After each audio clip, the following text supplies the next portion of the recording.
Bollywood industry का एक बहुत मशहूर नाम गुरुदत्त। जो फिल्में थी वो एक नए अंदाज की थी। प्रभास स्टूडियो में दो बंदे दोस्त बनते हैं, एक एक्टर बनना चाहता है, एक डायरेक्टर बनना चाहता है। वो गीता दत्त से शादी करता है जो एक बंगाली फैमिली से ताल्लुक़ रखती थी और बहुत अच्छी गुलकारा थी। दिलीप कुमार अफसोस का इजहार कर रहा है कि मैंने प्यासा छोड़ दी फिल्म। वो अब यह है कि नशे में वो शराब पिए जा रहा है, वहीदा रहमान को याद किए जा रहा है और वहीदा रहमान ने उससे वादा किया हुआ था कि मैं तुम्हारे फ्लैट पे आऊँगी। गीता दत्त छोड़ चुकी होती है। फिर ऐसा होता है कि एक कामयाब फिल्म साज, एक कामयाब हदायतकार अचानक मारा जाता है। Combination of sleeping pills with alcohol, ये कॉम्बिनेशन डेडली था। जी, ये तो बहुत ख़तरनाक है। बरसगीर की बहुत बड़ी उर्दू की जो राइटर हैं, उन्होंने गुरुदत्त की ज़िंदगी पर एक नावल भी लिखा है। वहीदा रहमान को इसका ज़िम्मेदार ठहराया है। अस्सलाम वालेकुम, सैयद मोहम्मद जाफ़र की खिदमत में हाजिर है। बॉलीवुड इंडस्ट्री का एक बहुत मशहूर नाम गुरुदत्त, एक एक्टर, डायरेक्टर, प्रोड्यूसर और उनकी जो शाहकार मूवीज़ हैं उसमें टैक्सी ड्राइवर, कागज़ के फूल, आर पार, साहब, बीवी और गुलाम क्लासिकल प्रोडक्शंस हैं। इस वक्त स्टूडियो में मेरे साथ रज़ा मुमताज़ साहब मौजूद हैं, जिनका एक अरसा गुजरा है फिल्म इंडस्ट्री में, being an intellectual, being a writer. अस्सलाम वालेकुम। जी, वालेकुम अस्सलाम। मुमताज़ साहब कैसे हैं आप? जी, मैं जाफ़र खैरियत से साहब हैं? ठीक हूँ, आप बताइए। तो जनाब आई एम गुड। तो कुछ आप रोशनी डालेंगे कि how can we rate him as a progressive producer, as a progressive director and as an actor? Guru Dutt बुनियादी तौर पर एक बहुत ज़हीन आदमी था। बेंगलोर में पैदा हुए वो और कलकत्ता में उनकी एजुकेशन हुई। ठीक है। तो बंगाल स्कूल ऑफ थॉट से वो बड़ा मुतासर थे और उनकी बीवी भी बाद में बंगाली थी। अंग्रेज़ी फ़िल्में देखने का शौकीन था और अल्फ्रेड हिचकॉक से वो बहुत मुतासिर थे। अच्छा, ओके। ठीक है जी। तो इसलिए उन्होंने कुछ जो फ़िल्में दी वो एक नए अंदाज़ की थी। उनसे पहले जो उनकी पहली फ़िल्म है बाज़ी, उससे पहले जो फ़िल्में बन रही थीं वो थिएटर की तर्ज पर ही बन रही थीं, जिसमें कैमरा मूव नहीं करता था, एक्टर ही मूव करते थे। तो उसने कैमरा मूव किया और लाइट एंड शेड से वो खेला और उसने क्लोज़अप्स बड़े खूबसूरत इस्तेमाल किए। तो गुरुदत्त एक नया ट्रेंड लेकिन ट्रेंड अगर आप सेंटर बन उनकी गया। मूवीज देखें तो वही अंदाज थिएटर में आके, यानी कि फौरन साइड जैसे कैमरा माइक सामने होता है तो थिएटर पे फेसिंग द ऑडियंस, वो अंदाज एक अरसे तक चलता रहा, जो चलता रहा। मूवीज में मौजूद है। जी, ठीक है, जी। मूविंग कैमरा जी, जी। जैसे आपने मुझे बताया, लाइट एंड शेड आपने जी, बताया, जी, जी, जी। ये चीजें वो लेकर आए वेस्ट से, एडॉप्टेड जी हाँ। शायद इक्विपमेंट वगैरह भी जी हाँ, लेकर जी आए हाँ, वो होंगे। उन्होंने चूँकि अंग्रेज़ी लिटरेचर के आदमी थे ठीक है, और बहुत पढ़े लिखे थे, तो ठीक है। उससे बहुत मुतासिर तो थे। कोई इनोवेशन तो मुझे इसमें नजर नहीं आ रही, इट्स एन एडॉप्शन, राइट? नहीं, इनोवेशन तो टेक्निक देखें। टेक्निक अडॉप्ट कर ली, जी, जी, अडॉप्ट राइट? करना ये भी जिस तो तरह के इस एक खत्ते में चीज़ है ना होता, कि आप अहद के साथ चल रहे हैं या मतलब बेस्ट के साथ चल रहे हैं। लेकिन वो क्रिएट कर रहे हैं जी, जिसको वो हम क्रिएट कर रहे हैं, लेकिन अडॉप्ट हमारा कर रहे हैं। ये तो मौज़ूए बहस नहीं है ना। आज हमारा ठीक गुफ्तगू है, तो ठीक किसी है। और मौज़ू पे है ना साहब। जरूर जरूर जी हाँ। जरूर जरूर। अच्छा, ये प्रभात स्टूडियो में काम करते हैं, ये शायद ये बहुत कम लोगों को पता होगा। आपने तारुफ़ करवाया कि फ़िल्म साज़, हदायतकार और अदाकार जनाब। गुरुदत्त। गुरुदत्त कोरियोग्राफ़र भी थे, रक्कास भी थे अच्छा, और इसके बाकायदा वो तालीम उन्होंने हासिल की थी और पहली फ़िल्म उनकी एज़ कोरियोग्राफ़र ही थी प्रभात स्टूडियो में, वी शांताराम के साथ गालबन। ठीक है जी। वहाँ प्रभात स्टूडियो में दो बंदे दोस्त बनते हैं और एक एक्टर बनना चाहता है, एक डायरेक्टर बनना चाहता है। दोनों एक एग्रीमेंट करते हैं कि अगर जो भी पहले कामयाब हो गया और फ़िल्म अगर बनाएगा, अगर गुरुदत्त कामयाब हो जाता है तो वो उन साहब को हीरो लेंगे, दूसरे दोस्त को। अगर वो दूसरा दोस्त जो है वो हीरो के तौर पर कामयाब होता है और कभी फ़िल्म बनाता है तो वो गुरुदत्त को डायरेक्टर लेगा। एक का ख्वाब डायरेक्टर बनना है, एक का ख्वाब एक्टर बनना है, बड़ा एक्टर बनना है। वो था देवानंद और ये गुरुदत्त। और एक दिन आता है कि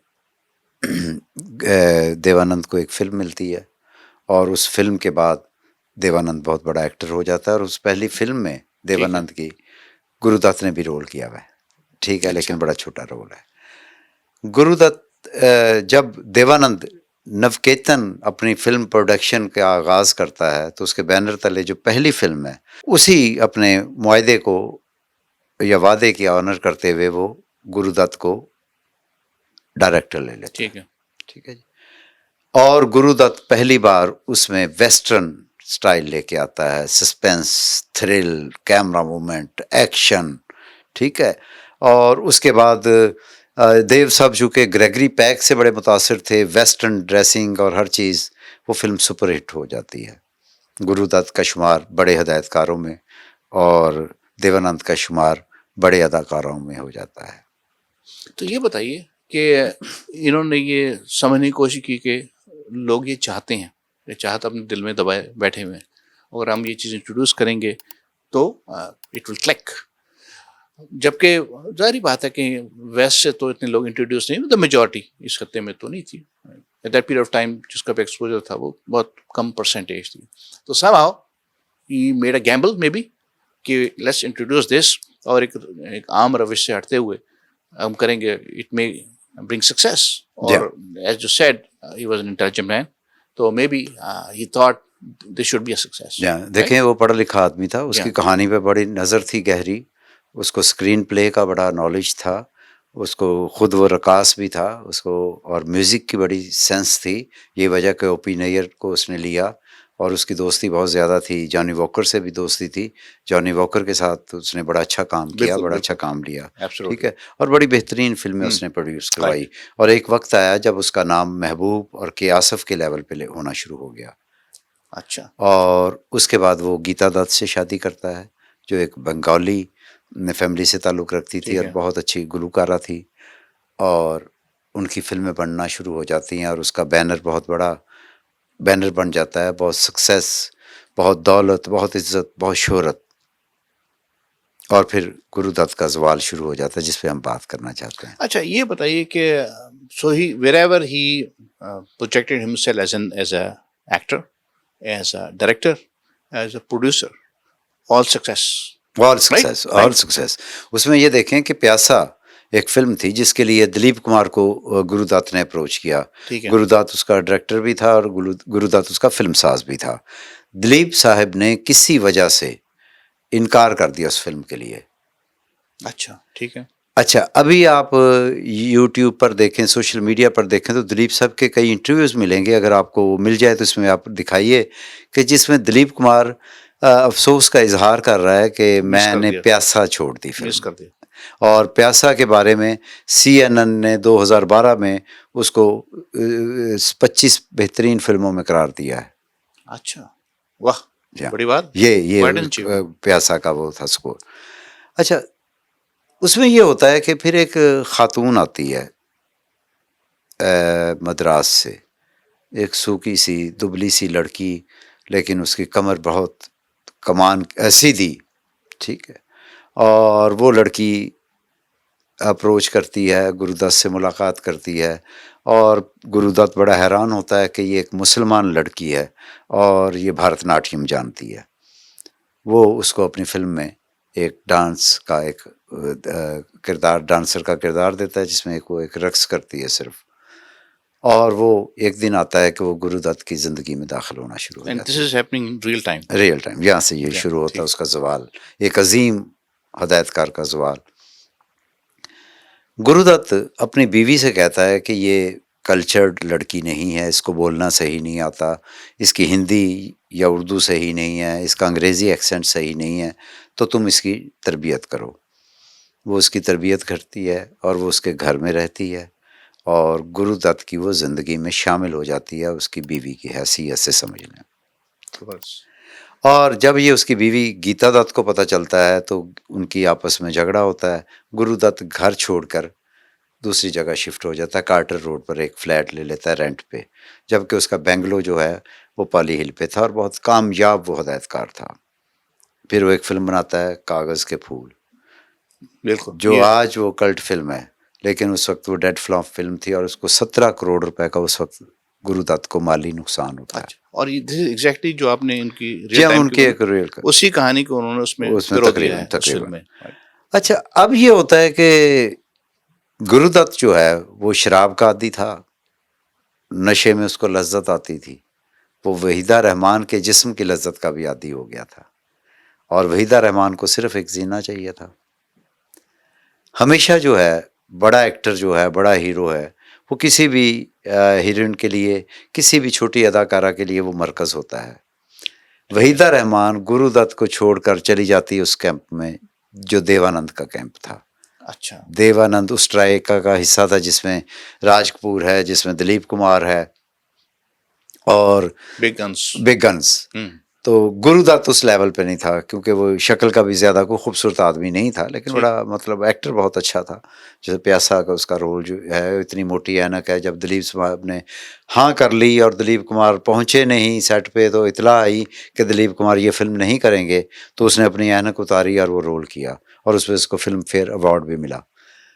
ठीक। अब वो वहीदा रहमान को फ़ोन कर रहा है, वहीदा रहमान के मिन्नतें कर रहा है कि आओ मुझसे मिलो, लेकिन वो तो कहीं और झूले झूल रही है। वो देव साहब का जो सहर है उसकी ज़ात पर छाया हुआ है। ये वही दोनों दोस्त थे जो प्रभात स्टूडियो के सहन के अंदर एक दरख्त के नीचे बैठकर ख्वाब बुनते थे कि अगर मैं और वक्त ने क्या डायरेक्टर बना तो मैं तुम्हें हीरो लूँगा, अगर मैंने फिल्म बनाई तो मैं तुम्हें। अच्छा, अब वक्त जो है तब्दील हो चुका था। वहीदा रहमान जो है वो उसकी समाजी हैसियत भी बढ़ चुकी थी, उसकी फिल्में हिट हो गई थी और गुरुदत्त उसका गुरु भी था, उस्ताद भी था और वो मेरा ख्याल था कि वो उसका ख्याल था कि वो इसका मान रखेगा, लेकिन वहीदा रहमान का एक जीना था और वो उसको छोड़ दिया। और फिर ऐसा होता है कि एक कामयाब फिल्म साज, एक कामयाब हदायतकार अचानक मारा जाता है। सुबह जब उसका बेडरूम खोलते हैं तो उसकी लाश मिलती है। Founded।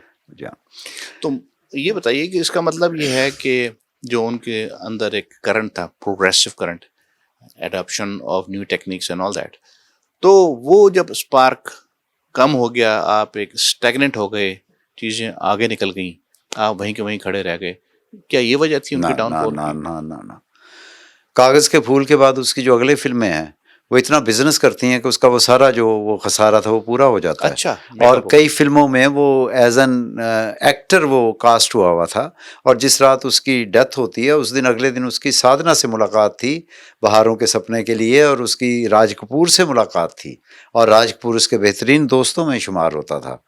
वो अब यह है कि नशे में वो शराब पिए जा रहा है, वहीदा रहमान को याद किए जा रहा है और वहीदा रहमान ने उससे वादा किया हुआ था कि मैं तुम्हारे फ्लैट पे आऊँगी। गीता दत्त छोड़ चुकी होती है लेकिन वो हस्बे वादा नहीं पहुँचती।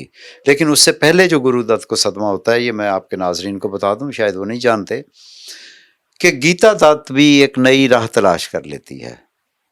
वो भी अच्छा। किसी आगोश में चली जाती है, वो भी किसी के कोट के कॉलर का फूल बन जाती है।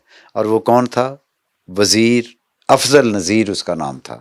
हमारे पाकिस्तान के अदाकार थे नज़ीर साहब, स्वर्णलता उनका बेटा। अच्छा। वो बड़ा हैंडसम आदमी था, बहुत वजी नौजवान था और गीता दत्त उसके पास चली जाती है। ठीक है, और वो गीता दत्त से उम्र में भी छोटा था। जिस दिन ये अखबार, वहाँ का एक फिल्मी अखबार ये खबर लगाता है कि गीता दत्त अफजल नज़ीर के शहर में है, जी। ठीक है जी, या अफजल नज़ीर उसकी जुल्फ़ों में वो ले रहा है, तो गुरुदत्त ये खबर पढ़ता है। बीवी से तो मिलता ही नहीं था, बच्चों से मिलता ही नहीं था, वो निकाल दिया था घर से उन्होंने।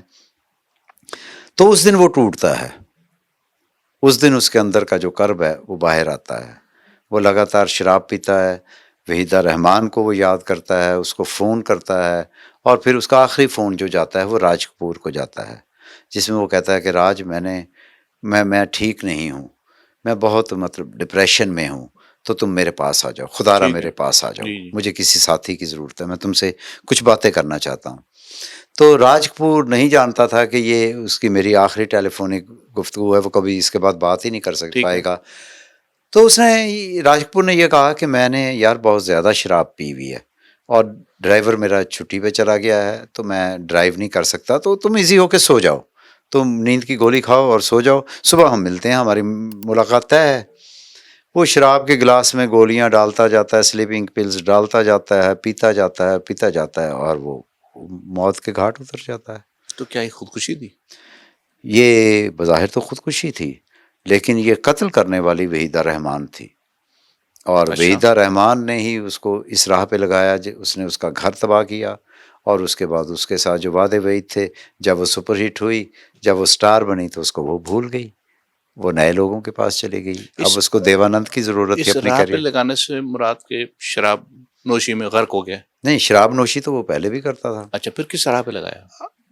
अपनी जिस्मानी लज्जतों पे, अपने इश्क में मुब्तला अच्छा, किया। इश्क किस तरह कह रहे हाँ हैं? जी, जी हाँ, इश्क जी था हाँ, ना। जी हाँ, जी हाँ। देखें, एक खाम सी लकड़ी है, आप उसको मूर्ति बनाते हैं और वो मूर्ति आपको ही धोखा दे जाए, ठीक है। तो वहीदा रहमान का भी यही था कि बनाने वाला तो गुरु दत्त है, एक मद्रास की एक रकासा है जो ठीक स्टेज है। पे नाचती है, निजी महफिलों में नाचती है और गुर्बत की चक्की में पिसी हुई है। वो उसको लेके आता है, ग्रूम करता है, अपनी बेगम से मिलवाता है, अपने घर में रखता है और वो उसके साथ शादी के वादे करती है और उसके बाद वो छोड़ के उसको देवानंद की बाहों में आ जाती है, देवानंद कैंप में आ जाती है, राज कपूर के कैंप में आ ठीक है, जाती है, दिलीप कुमार के साथ बिल्कुल सही है। ताल्लुकात बन जाते हैं। लेकिन ये एक्ट जो combination of sleeping pills with alcohol, ये कॉम्बिनेशन डेडली था। जी, जी, ये तो बहुत ख़तरनाक है अच्छा, और वो मार देता है और वो शायद मरना ही चाहता था। सारी क्योंकि बात नोबडी देखें, नोस। अब एक शख्स है जो मतलब सेंसिटिव है, ओवर सेंसिटिव है और जिसकी फ़िल्में भी नाकाम हो रही हैं, ठीक है? और जिसकी बेगम भी छोड़ गई है, बच्चे उससे हर बिछड़ गए तरफ हैं, डिजास्टर। महबूबा भी छोड़ सो गई यू है। कैन से जो पर्सनल लाइफ थी, it was a failure. Failure. That was जी, ओनली जी। फेलियर इन जी, हिज जी। लाइफ है। उससे पहले वो 2 दफ़ा और पहले भी कोशिश कर चुका था। अच्छा, इस्मत चुगताई अच्छा, अच्छा। बरसगीर की बहुत बड़ी उर्दू की जो राइटर हैं, उन्होंने गुरुदत्त की ज़िंदगी पर एक नावल भी लिखा है। नहीं तो जो इसमें साहबा ने जो नॉवेल लिखा आया, उसमें उन्होंने लिखा है कि जी, उसमें लिखा है, उसमें उन्होंने डेडिकेट किया वहीदा है? रहमान को इसका ज़िम्मेदार अच्छा, ठहराया है अच्छा, कि एक अच्छा। यानी बेहतरीन ये शख्स। आपके अपने ख़्यालात सिर्फ नहीं है, बल्कि ये मैं दूसरों उससे, के भी जी हाँ, वो ठीक है, जी गॉट हाँ। योर पॉइंट, ठीक है। और उसके बाद ट्रेड ने वहीदा रहमान को बड़ी देर तक कोई अच्छी नज़रों से नहीं देखा। लेकिन वहीदा रहमान की ये खुशबख्ती ये रही कि उसकी हर फ़िल्म ही सुपरहिट होती रही। दिलीप कुमार उसके साथ उसको मिलता रहा स्टैंड, वरना बरसगीर की फ़िल्मों में औरत का किरदार तो बड़ा मुख्तसर सा होता है जी हाँ, जी हाँ। कि 2-4 गाने गाए, 2-4 फ़िल्मी सीन किए और आपस में या बिछड़ गए, आखिर में या मिल गए। वुमेन ठीक है। ओरिएंटेड तो 2-4 फ़िल्में बनी हैं, जिस और तरह मदर इंडिया है, ठीक है, ठीक है। जोगन थी दिलीप कुमार की, ये 2-4 फ़िल्में थी। औरत का जो या हीरोइन का जो है वो ड्यूरेशन भी या जी, टाइम स्पैन भी वो भी थोड़ा था, कम होता है, मुआवज़ा भी कम होता है, और मर्द का ज़्या एक अरसे तक उसको ज़्यादा अरसे लिटरेट तक एज रहता भी है। वो, जी हाँ। जिस तरह मोहम्मद अली साहब से कभी बीए ही पास नहीं हुआ हमारी फिल्मों में। जी, जी, फ़िल्म में नहीं? भी मेरे पास नहीं हुआ, हत्ता कि वो मेरा ख़्याल एक आध फ़िल्म में तो उन्होंने मैट्रिक ही करके बल्ले। लिया है वो, ठीक है ना जी। तो एक बेहतरीन शख्स जो दानश्वर था, जो रकास था, जो एक्टर था, जो राइटर था, जो वो फ़िल्मसाज़ था, फ़िल्म एडिटर था, डायरेक्टर था और एक बेहतरीन इंसान था, एक सिर्फ़ औरत की वजह से इस दुनिया से चला गया। और दूसरा, शराब की वजह से इस दुनिया से चला गया। अगर वो शराब की आदत में, इस खबासत में ना होता इन्वॉल्व, तो शायद वो बर्दाश्त भी कर लेता इस सदमे को, क्योंकि बिछड़ना, मिलना, ये तो ज़िंदगी के एक साथ-साथ है। बिल्कुल, बिल्कुल, ये इसको मैं ऐसे ही देख रहा हूँ जिस जी, तरह आप कह और रहे मैं हैं। आपको एक दिलचस्प बात और बताऊँ, बल्कि अफ़सोसनाक बात, कि उसकी बेगम जो गीता दत्त है, उसकी डेथ भी 1971 में जो हुई है, वो शराब नोशी की वजह से ही हुई है। वो भी शराब की आदी थी और वो लिवर सिरोसिस में मुब्तला होके मरी। बल्कि हम इस पे प्रोग्राम करेंगे कि इंडिया के कितने बड़े फ़िल्म इंडस्ट्री के लोग जो हैं, लिवर सिरोसिस से मरे। मतलब मैं चंद एक नाम ले देता हूँ, मुकेश, मदन मोहन, जय किशन, राज कपूर, ये सब शराब नोशी की नज़र हुए हैं। तो आप ये भी ज़रूर तहकीक करिएगा थोड़ा, या देख लीजिएगा, ऑलरेडी में भी इस पे रिसर्च मौजूद हो। वेस्टर्न एक्टर्स जो हैं, आया वो भी इसी तरीके से दुनिया से जाते हैं? अमेरिका में ये कहा जाता है कि अगर आप 2 पैग विस्की के पीते हैं, तो आपकी उम्र तवील हो जाती है।